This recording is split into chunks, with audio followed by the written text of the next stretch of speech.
Olá, pessoal, tudo bem com vocês? Me chamo Mirella, sou professora do cursinho Ideia, professora de Geografia, e vamos trabalhar agropecuária. Vamos resolver algumas questões bem rapidinho e vamos lá. Enem 2020. Vive-se a Revolução Verde. Trata-se da disseminação de novas práticas, permitindo um vasto aumento na produção. O modelo baseia-se na intensiva utilização de sementes melhoradas, particularmente das híbridas, assim como no uso sistemático de insumos industriais, fertilizantes e agrotóxicos, no recurso à irrigação e na mecanização do trabalho, no enunciado, né? No Brasil, uma desvantagem para o pequeno produtor provocada pela expansão do modelo agrícola descrito é a opção A, né, a estagnação da atividade agroindustrial.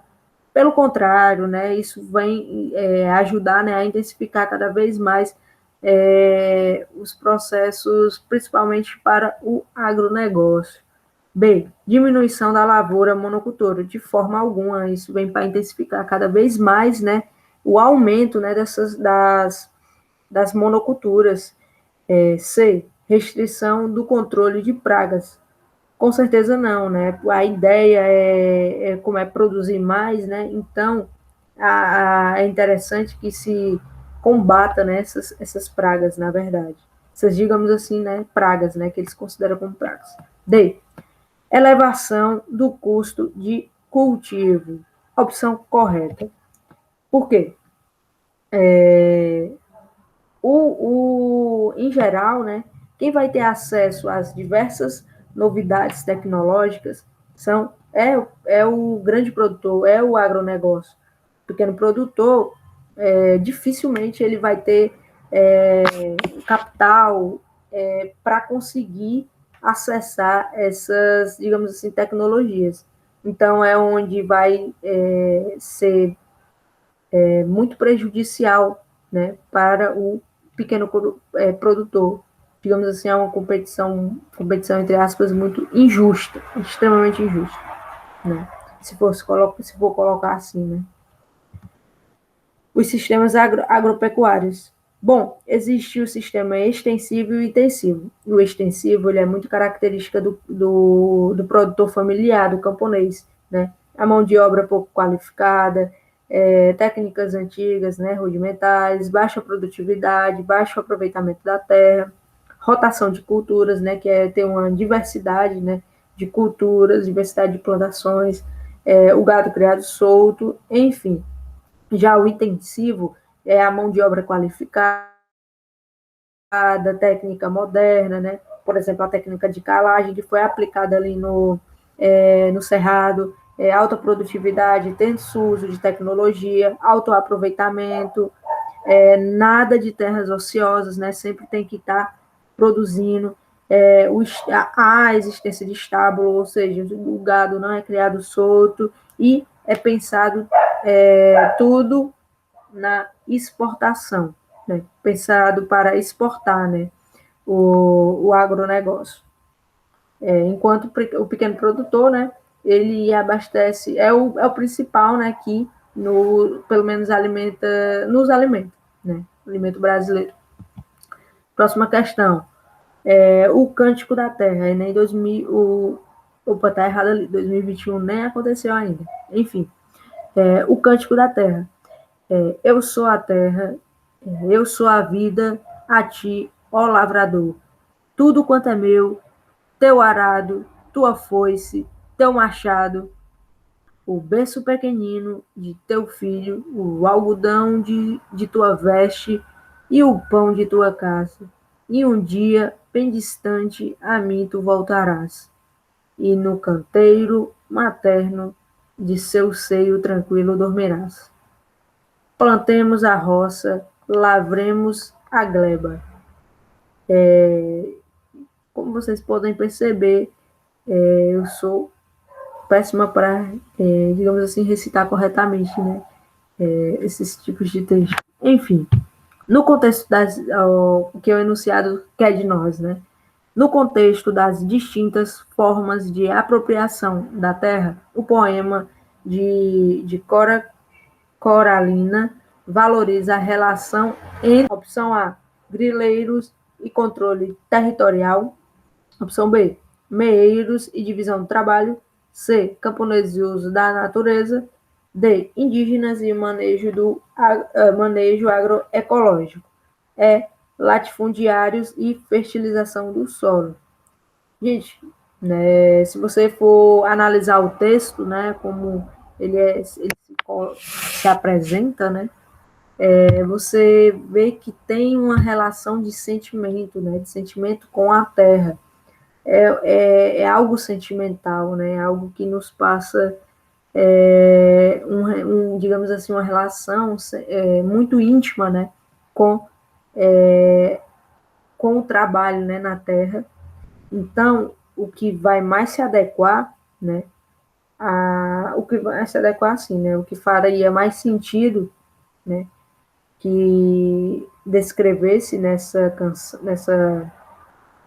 cântico seria, né, os camponeses, né, e o uso da natureza, porque de fato, né, digamos assim, é uma produção familiar, em geral, né, é uma produção familiar, né, e há essa grande, óbvio, né, um contato direto, né, com a terra e tal, diferente, óbvio, né, diferentemente, né, da ideia de explorar, né, de buscar o lucro, etc e tal, né, diferente. Vamos lá. Questãozinha 3, questão da Universidade Estadual de Paraíba, né? O processo de concentração fundiária caminha junto à industrialização da agropecuária com predomínio de capitais. Sobre esse tema, assinale o que é incorreto, nesse caso que é a opção incorreta. Mas antes da gente ir para os itens, né, um ponto interessante já do processo de concentração, né, de terras, né, é um processo muito, é uma herança, né, muito antiga, né, do período das capitanias hereditárias, né, do plantation, de tudo isso, né. É uma grande problemática que foi, né, uma grande, digamos assim, foi um formato, né, de gerir, né, o Brasil, de organizar o Brasil, que causou, né, problemas até hoje, que é essa questão da concentração, né, das terras com poucas, né, digamos assim, nas mãos de poucas pessoas. Não, de pequenos grupos, pessoas não, de pequenos grupos, né. Enfim, vamos atrás do item incorreto. Será, né, que acontece isso? Opção A, né? O discurso de modernidade das elites tem contribuído para que a terra esteja concentrada nas mãos da grande maioria dos agricultores brasileiros? Será que essa a certa ou será que essa é incorreta? Vamos lá. B. Os pequenos agricultores não conseguem competir e são forçados a abandonar suas lavouras de subsistência e vender suas terras. C. A intensa mecanização leva à redução do trabalho humano e à mudança nas relações de trabalho, com a especialização de funções e o aumento do trabalho assalariado e de diaristas. Opção D. As modificações na estrutura fundiária provocam desemprego no campo, intenso êxodo rural, além de aumentar o contingente de trabalhadores sem direito à terra e à sua exclusão social. Será mesmo que, vamos lá, para B, para A, né? Vamos lá, para A.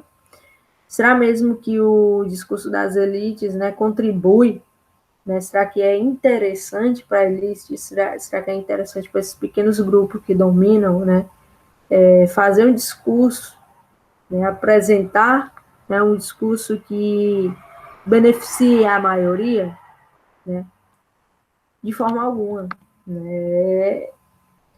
Essa é a opção, né, incorreta, né, de forma alguma, né, pois, né, a B, a C e a D, né, já respondem basicamente o que é muito característico, né, dessa concentração, né, das terras, né, das terras. Enfim, a opção B, né, os pequenos agricultores não conseguem competir. Já foi, na verdade, já citei, né, um pouquinho atrás, né, que é uma competição, né, desleal e que força, né, esses camponeses a vender suas terras, se eles não têm como produzir, se eles não têm condições nenhuma de se manter, eles têm que deixar, né, de fazer aquele trabalho de subsistência para sobreviver, para trabalhar nessas grandes, para, né, o agronegócio, nas grandes terras do agronegócio, né. Sei, né? Essa, de fato, né, a intensa mecanização, né, os avanços tecnológicos, né, muda essas questões, a questão do trabalho, né, você cada vez mais, né, se especializa, né, em um, digamos assim, determinado ramo, você tem que se adaptar, né, a todos os avanços, né. O problema é que, né, geralmente, né, os pequenos agricultores, né, estão excluídos, né, não têm acesso, né, enquanto a todas as, digamos assim, regalias, né, vai para os grandes produtores, né, isenção fiscal, é, investimentos, né, grandes investimentos não, digamos, como é que se chama, crédito, né, enfim, tudo que possa facilitar, né, a vida dos grandes produtores. Enfim, D, né, modificações na estrutura fundiária, provoca o desemprego no campo, o êxodo rural, isso de fato todas essas questões, né, elas acontecem, né, e, e é basicamente isso, né. Espero que estudem, espero contribuir minimamente, né, para vocês ir compreendendo algumas questões e é isso. Isso é por hoje é só. E até a próxima.